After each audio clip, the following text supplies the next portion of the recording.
வந்து சின்ன மீன் கடாயில் எப்படி குழம்பு வைக்கிறதுன்னு பார்க்கலாம். நல்லெண்ணெய் வெந்தயம் சீரகம்லாம் போட்டு தாளிச்சாச்சு. அதில் தாளிச்சிட்டு ஹலோ அஸ்ஸலாமு அலைக்கும் சொல்ல மாட்டேன் ஏற்ற சமையல். சின்ன மீன் கடாயில் எப்படி வைக்கிறதுன்னு பார்க்கலாம்.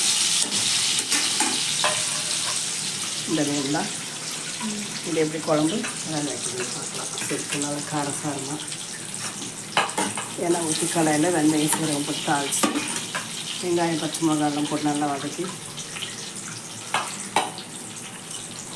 உள்ளது கட் பண்ணி வச்சுட்டு தக்காளி வெங்காயம் போட்டு நல்லா வதக்கிடலாம். கொஞ்சம் நல்லா வதக்கி சின்ன வெங்காயம் கட் பண்ணி வச்சுருக்கிறேன். குழம்பு வந்து புளிக்கார சேர்த்து கூட்டி வச்சுக்கணும்.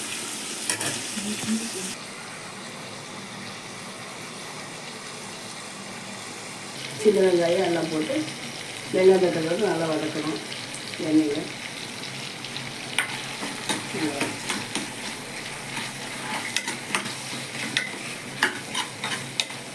ஊற்றியாச்சுன்னு சொல்லிடுறேன்.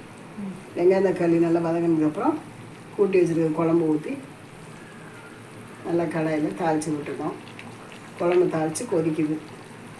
சிம்மில் வச்சு குழம்பு ரெடி ஆகிடுச்சு. இப்போ களி வச்சுருக்குறோம். சின்ன மீன் குழம்புல போட்டு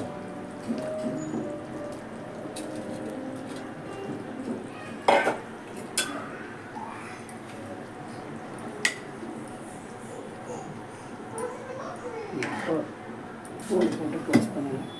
ஒரு 5 நிமிஷத்தில் குழம்பு ரெடி ஆகிடும். ஆஃப் பண்ணிடும். குழம்பு ரெடி ஆகிடுச்சு. சுவையான காரசாரமான மீன் குழம்பு. நீங்களே இதே மாதிரி செஞ்சு பார்த்துட்டு எப்படி இருக்குன்னு சொல்லுங்கள்.